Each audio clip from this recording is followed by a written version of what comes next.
नमस्कार दोस्तों। हिंदू धर्म को दुनिया का सबसे प्राचीन धर्म माना जाता है। कुछ लोग इसे मूर्ति पूजकों, प्रकृति पूजकों या हजारों देवी देवताओं के पूजकों का धर्म मानकर इसकी आलोचना करते हैं। कुछ लोग इसको जातिवादी धारणा को बढ़ावा देने वाला धर्म मानते हैं, लेकिन यह उनकी छोटी मानसिकता और नफरत का परिणाम है। उन्होंने कभी हमारे धर्म ग्रंथों का अध्ययन नहीं किया। आलोचना का अधिकार उसे होना चाहिए जिसने सभी धर्मों का गहन रूप से अध्ययन किया हो। दोस्तों, हमारे हिंदू धर्म ग्रंथों में कई ऐसे चमत्कार देखने को मिलते हैं जिनका जवाब किसी भी विद्वान और साइंटिस्ट के पास नहीं है। आज हम इस वीडियो के माध्यम से हिंदू धर्म ग्रंथों में बताए गए ऐसे ही कुछ चमत्कारों को आप सभी से शेयर कर रहे हैं। दोस्तों, संपूर्ण विश्व को खगोल विज्ञान यानी एस्ट्रोनॉमी देने का श्रेय भारत को ही जाता है। वेद मानव सभ्यता के सबसे पुराने लिखित दस्तावेज हैं। वैदिक साहित्य का रचना काल 2500 ईसा पूर्व यानी आज से लगभग 4500 वर्ष पहले माना जाता है। इससे पहले वेद मौखिक यानी ओरल परंपरा द्वारा कंजर्व रखे गए थे। गुरु अपने शिष्यों को वेदों का ज्ञान ओरली देता था और आगे चलकर जब शिष्य गुरु बनता था तो वह भी अपने शिष्यों को यही ज्ञान ओरली ट्रांसफर कर देता था। यह परंपरा वेदों के लिखे जाने से पहले पीढ़ी दर पीढ़ी 6-7 हजार वर्षों से चली आ रही थी। ऋग्वेद में एस्ट्रोनॉमी से संबंधित 30 श्लोक हैं, यजुर्वेद में 44 और अथर्ववेद में 162 श्लोक हैं। वेदों में सूर्य, चंद्रमा, नक्षत्रों, सौरमंडल के ग्रहों और ग्रहण के विषय में सटीक जानकारी दी गई है। वेदों में संपूर्ण ब्रह्मांड की गति और स्थिरता का वर्णन मिलता है। आर्यभट्ट ने वेद, उपनिषद आदि का अध्ययन करने के बाद एस्ट्रोनॉमी में कई ऐसे सिद्धांत विकसित किए जिन्हें आज का आधुनिक विज्ञान भी सही मानता है। दोस्तों, निकोलस कोपरनिकस जो एक पोलिश मैथमेटिशियन और एस्ट्रोलॉजिस्ट थे, उन्होंने सन 1543 में एक सिद्धांत विकसित किया जिसे सूर्य केंद्रित सिद्धांत यानी हीलियोसेंट्रिक थ्योरी कहा जाता है, जिसमें उन्होंने कहा कि सूर्य हमारे सौरमंडल के सेंटर में है और पृथ्वी सहित सभी ग्रह सूर्य के चारों ओर चक्कर लगाते हैं। लेकिन आर्यभट्ट ने वेदों का अध्ययन करके इससे लगभग 1000 साल पहले 5वीं सदी में इस सिद्धांत का पता लगा लिया था कि पृथ्वी अपनी धुरी पर रहते हुए सूर्य की परिक्रमा पूरी करती है और इसकी आकृति गोल है। उन्होंने अपने ग्रंथ आर्यभट्टीय में बताया कि पृथ्वी सूर्य का एक चक्कर पूरा करने में 365 दिन, 5 घंटे और 48 सेकंड का समय लेती है। और आगे चलकर उन्होंने गुरुत्वाकर्षण यानी ग्रेविटी के सिद्धांत को भी कंफर्म किया। दोस्तों, कितने आश्चर्य की बात है कि टेलीस्कोप का आविष्कार 1609 ईस्वी में इटली के साइंटिस्ट गैलीलियो के द्वारा किया गया था। तो हमारे ऋषि मुनियों के पास ऐसी कौन सी शक्ति थी कि उन्होंने हजारों साल पहले बिना किसी टेलीस्कोप या आधुनिक उपकरण के अंतरिक्ष के इतने बड़े बड़े रहस्यों के बारे में पता लगाया और वेद ग्रंथों में इसका वर्णन किया। यह किसी चमत्कार से कम नहीं है। इससे यह बात साबित होती है कि या तो टेलीस्कोप का आविष्कार हमारे विद्वान ऋषियों के द्वारा किया गया था या फिर उनके पास ऐसी कोई दैवीय शक्ति थी जिससे उन्होंने अंतरिक्ष के इन रहस्यों के बारे में पता लगाया। दोस्तों, आज तक हमें यही सिखाया गया है कि बिजली की खोज अमेरिकी साइंटिस्ट बेंजामिन फ्रैंकलिन ने सन 1752 में की थी। लेकिन क्या आप यह जानते हैं कि आज से करीब 4000 साल पहले प्राचीन भारत में अगस्त्य मुनि ने बिजली और बैटरी का आविष्कार किया था, जिसका उल्लेख उनके प्रसिद्ध ग्रंथ अगस्त्य संहिता में मिलता है। अगस्त्य मुनि को वैदिक ग्रंथों में 7 सर्वाधिक पूजनीय ऋषियों में से एक माना जाता है। अगस्त्य संहिता में अगस्त्य मुनि ने इलेक्ट्रिक बैटरी या सेल बनाने की विधि का उल्लेख किया है। इसके अलावा इस संहिता में नेचुरल रिसोर्सेज से बिजली बनाने के सिद्धांत का भी उल्लेख मिलता है। उन्होंने तांबे, सोने या चांदी को बैटरी से चमकाने और उन पर इलेक्ट्रोप्लेटिंग के जरिए पॉलिश चढ़ाने की विधि भी बताई। अगस्त्य संहिता में बताया गया है कि बैटरी का उपयोग करके पानी को उसके कंपोनेंट गैसेस से कैसे अलग किया जाता है। वाल्मीकि रामायण में भी अगस्त्य के वैज्ञानिक पहलुओं का उल्लेख मिलता है। दोस्तों, इलेक्ट्रिक बल्ब के आविष्कारक थॉमस एडिसन अपनी एक किताब में लिखते हैं कि एक रात में संस्कृत का एक वाक्य पढ़ते पढ़ते सो गया और उस रात मुझे स्वप्न में संस्कृत के उस वाक्य का अर्थ और रहस्य समझ में आया, जिससे मुझे बल्ब बनाने में मदद मिली। थॉमस एडिसन की इस बात से हम यह अंदाजा लगा सकते हैं कि अगर हमारे ग्रंथों में लिखे सिर्फ एक वाक्य से बल्ब का आविष्कार हो सकता है और पूरी दुनिया से अंधेरा हमेशा के लिए समाप्त हो सकता है और घर घर में रोशनी हो सकती है, तो हमारे धर्म ग्रंथों में कितने रहस्य व चमत्कार छुपे हुए हैं,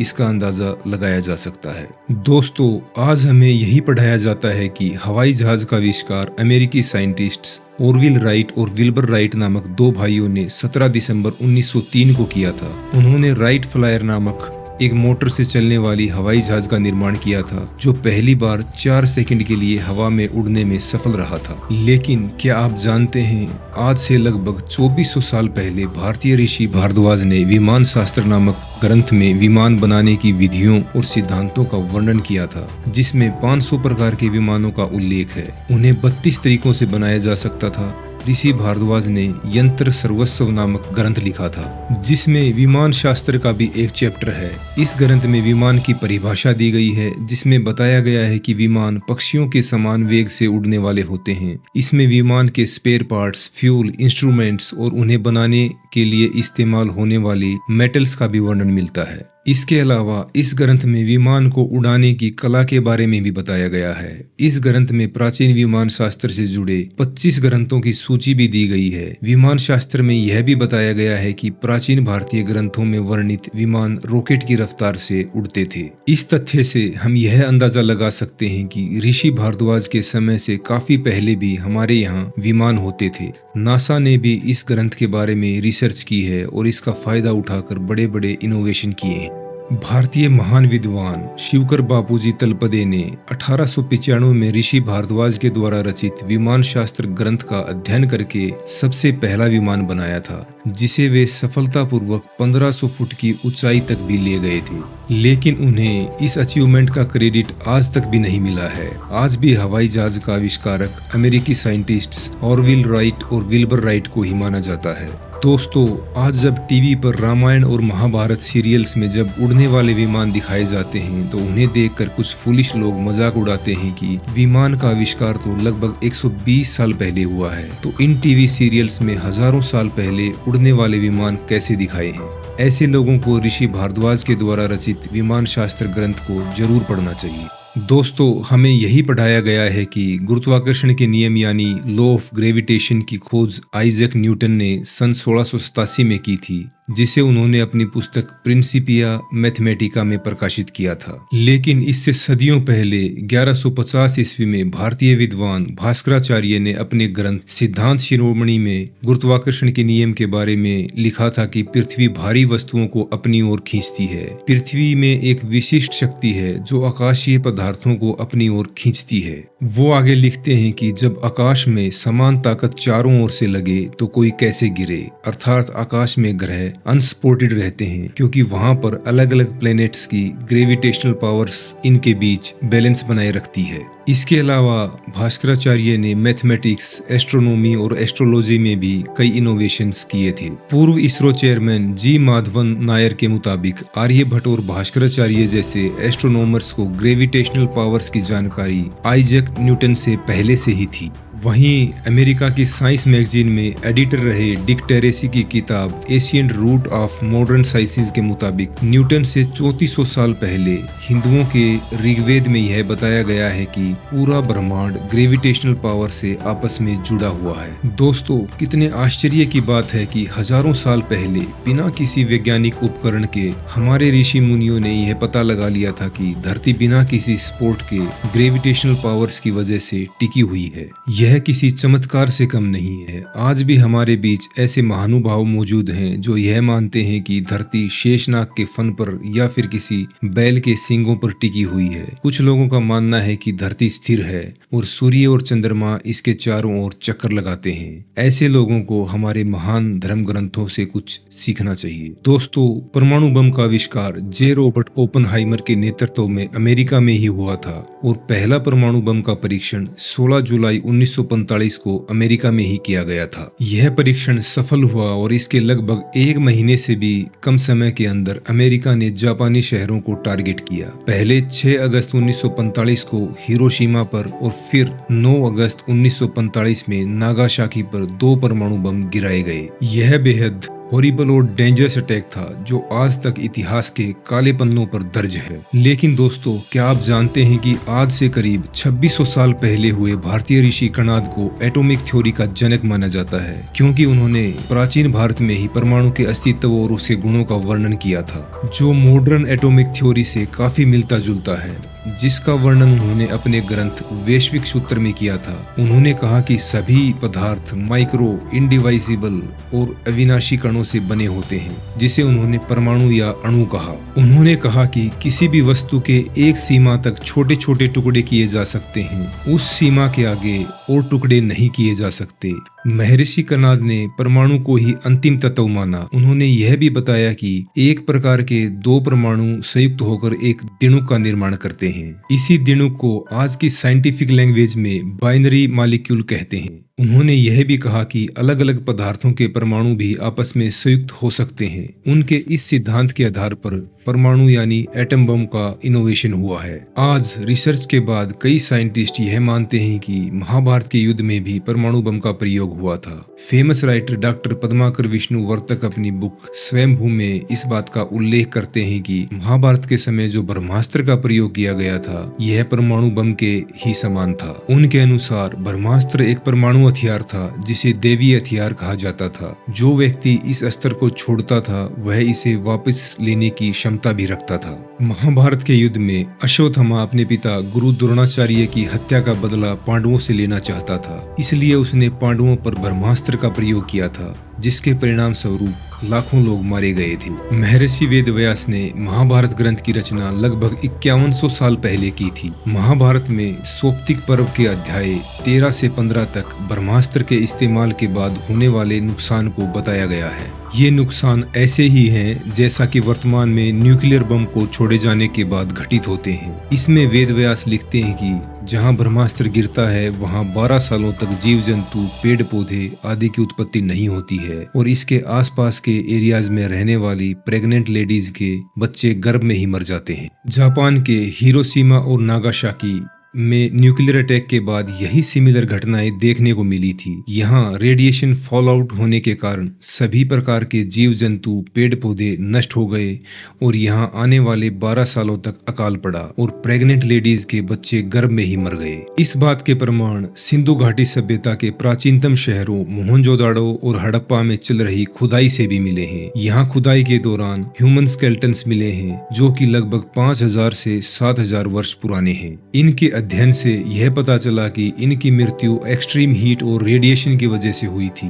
जो केवल न्यूक्लियर अटैक से ही पैदा हो सकती है। कुछ शोधकर्ताओं के अनुसार राजस्थान में जोधपुर से पश्चिम दिशा में लगभग 10 मील की दूरी पर 3 वर्ग मील का एक ऐसा क्षेत्र है जहां पर रेडियो एक्टिविटी की राख की मोटी परत जमी हुई है। इस परत को देखकर उसके पास खुदाई की गई तो एक चौंकाने वाला तथ्य सामने आया कि इस जगह पर हजारों साल पहले एक शहर होता था जिसकी आबादी लगभग 5 लाख थी। लेकिन लगभग 8000 से 12000 साल पहले यहाँ एक विस्फोट हुआ जिसमें यह शहर और यहाँ की आबादी पूरी तरह से नष्ट हो गई।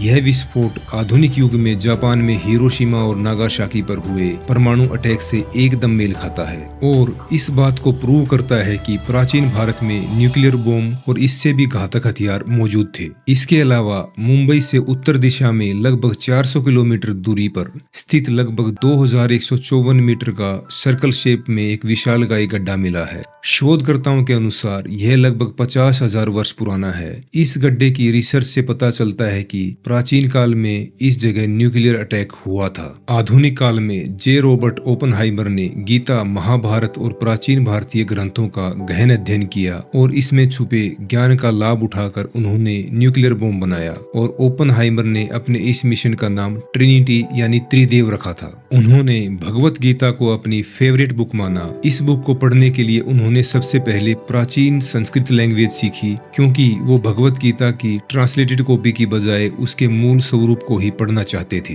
I remembered the line from the Hindu scripture, the Bhagavad Gita.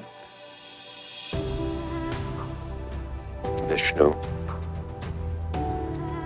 is trying to persuade the prince that he should do his duty and to impress him, takes on its multi-armed form and says, "Now I am become death, the destroyer of worlds." दोस्तों, आज दुनिया में 195 देश हैं, लेकिन इनमें से केवल 9 देशों के पास ही न्यूक्लियर बम बनाने की टेक्नोलॉजी है। कितने आश्चर्य की बात है कि आज के युग को साइंस का युग कहा जाता है और आज भी न्यूक्लियर बम बनाने की टेक्नोलॉजी दुनिया के अधिकतर देशों के पास नहीं है, जबकि हमारे देश में ऋषि मुनियों ने हजारों साल पहले इस टेक्नोलॉजी के बारे में पता लगा लिया था। यह किसी चमत्कार से कम नहीं है। दोस्तों, प्राचीन समय में हमारे देश भारत को विश्व गुरु यूं ही नहीं कहा जाता था। दुनिया के बड़े बड़े आविष्कार भारत की धरती पर ही हुए हैं। दुनिया के कोने कोने से लोग यहाँ आते थे और ज्ञान प्राप्त करते थे। आज दुनिया के बहुत से देशों ने हमारे धर्म ग्रंथों में छुपे ज्ञान का फायदा उठाकर बड़े बड़े आविष्कार किए हैं और अपने आप को पावरफुल बनाया है। हमें भी हमारे धर्म, संस्कृति और प्राचीन ग्रंथों के महत्व को समझना है और इसमें छिपे ज्ञान का लाभ उठाकर अपने देश को फिर से उसी ऊंचाई पर लेकर जाना है जहां पूरा विश्व नए इनोवेशंस के लिए हमारी ओर देखे और हमें वह रिस्पेक्ट मिले जिसको हम डिजर्व करते हैं। धन्यवाद।